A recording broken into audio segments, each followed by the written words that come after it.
तनु आ मन समस्त प्रिय ऋतुराज बसंतर समय आउ किछि दिनर अपेक्षा पर कोईटी मध्य शुणाइब तार मिठा गीतर स्वर। दिनांक 3-2-2026 12 हेउछि मंगलवार।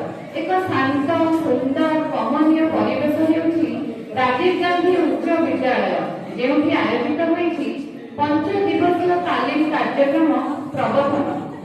सबुठारु रोमांचकर विषय आज एठारे उपस्थित अछंती पारंपरिक तालीम ठारू उपउत्साही शिक्षक और शिक्षयित्रीगण।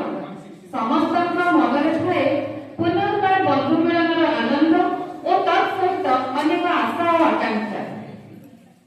सकाळर शांत और मधुर परिवेश समस्त प्रशिक्षार्थी 5 जन प्रशिक्षक कर्तव्यनिष्ठ गोष्ठी शिक्षा अधिकारी अन्य आंचलिक साधन कर्मी माने भक्ति मनरे जगन्नाथ को स्मरण कले और प्रभु जगन्नाथ बलभद्र माता सुभद्रा को पुष्प अर्पण करथिले। अतिथि द्वारा दीप प्रज्वलन पर सीमांचल सारंग सुमधुर स्वर एक भजन समस्त को एक भक्तिमय परिवेश में अंशग्रहण करने सुजोग सृष्टि कर परिसार स्वागत अभिभाषण कर आमर समस्त प्रिय श्रीयुक्त प्रभाकर खटुआ सर तालीम कार्यक्रम पृष्ठभूमि को अति सरल भाषा समस्त